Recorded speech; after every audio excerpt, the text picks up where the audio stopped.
So finally, Ninjago's Dragon Rising Season 3, Episode 1 had aired on Netflix. So the premiere kicks off with the history of how Thunder King became Thunder King. And apparently, basically, he crashed out. I mean, I can't explain the other way. Like, he basically wanted to become a Source Dragon, and they said no. And so he kind of became like the Anakin of dragons. And so the first thing he attacked was the temple, which is where they worship the dragons.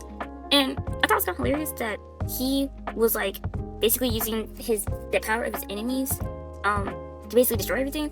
But like, what stopped him kind of like made me like laugh a little bit. Like, it was the focus dragon. And I'm like, no way, bro. Like, a focus dragon stopping the chaos dragon? Like, okay, like, you know what? I'm just gonna let Ninjago cook.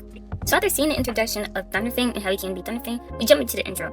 Now this intro was pretty sick, I'm not gonna lie. I really like the intro. I love how the ninjas are like running to the action, running to stop Thunderfang. And then they all just like pose on the roof, and then you look down and you see Eren kind of looking bad. Like, that was hard. And then on the top of the roof, there's like changing from each other. Like, they're like changing characters. I thought that was cool. Like, everyone is in this fight. Like, that was probably one of the hardest things. The music's good. I like the remix. Like, we're already starting off pretty good. So we start off the episode with seeing Sora at the crossroads selling Eren's pies. Well, they're not exactly Eren's pies, but they're pies that Sora made, and everyone wants a piece. But when they start eating it, bro, it's garbage. Like, people start throwing them in the garbage. It's bad. So she realizes she has to seek help, and we figure out who she gets help from later in the episode. And now, so we transition from the trash can to Nia. And we see Jay, and this scene kind of broke my heart because, like, he gives her a flower, a rose, and this part really just made me sad because, like, their relationship was, like, the core of Ninjago, and he's just gone right now, and the way she misses him, it just makes me, like, so upset. And then from this scene, we see Kai, Nia, and Wildfire looking for Jay, and they see some random lightning in the forest, and they assume that's him. So in this scene, Lloyd and Cole are talking to each other, and they're basically saying, like, we're gonna find everybody, we're gonna be united, we're gonna be okay. You know, Lloyd has, doubts and worries about everything. Cole's like, reassuring him that he's gonna go to the land of lost things, look there. Zane's checking out the portals. Tiny are looking for Jay. Like, it's gonna be fine. What part kind of stood out to me in the conversation was the part about Wu, though. When they're saying they seen, his glowy figure, in the last episode of season 2, and about he's starting to merge and everything. It was like, Lloyd's like, did he depart? And then Cole's like, yeah, he did. I'm like, are we just gonna accept that? Like, we should do for Wu too. But it was like, it was kind of a sad scene because it's like Cole kind of accepted that Wu was gone for the most part. Like, that wasn't Wu anymore. But Lloyd is like it's hard for him to accept that his uncle was gone. So I just thought that was an interesting part. Like Cole's like really like positive, like moving forward, and like Lloyd's like really like kind of like me. Like, where's everyone at? What's going on? Why you start to merge quick? Like, I feel both of them, but yeah, that moment, that scene was quite interesting because they both had their different ideas about Wu and what they're about to do. Pretty interesting character development.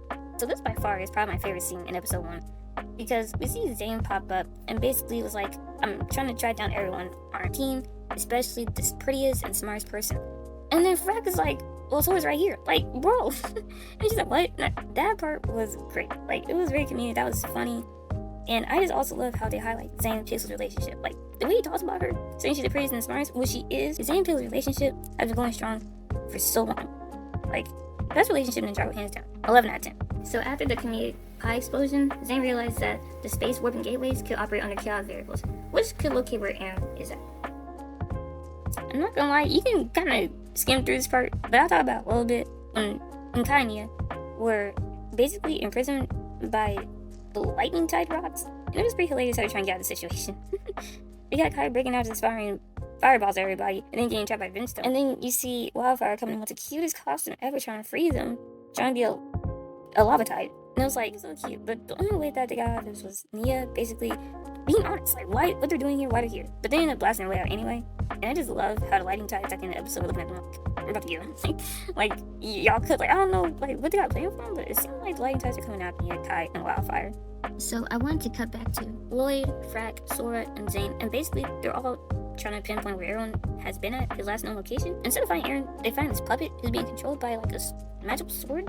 And from Zane's perspective, it has a lot of immense energy. So far, what the sword does basically gives life to inanimate objects, and kind of has a mind of its own, and also has laser eyes. What we don't know about the sword is how it got there, but we do see Eren grappling hook hooked onto the puppet, so he was either trying to get rid of the puppet, or he was trying to take the sword. So knowing that there's such a powerful sword lying around, Lloyd basically said that they're going to keep it when Sora found Aaron's grappling hook, she also found tracks that could possibly lead to Aaron. So I'm guessing in the next couple episodes we're gonna see where Aaron might went. And then at the very end, we see the Forbidden Five basically stop some people that were driving and basically sucked like their essence out of their bodies, and they kind of became like zombies. But the reason why they did that was because so that they can send a message to everyone that they're back in town. So yeah, pretty interesting start to season 3, episode 1.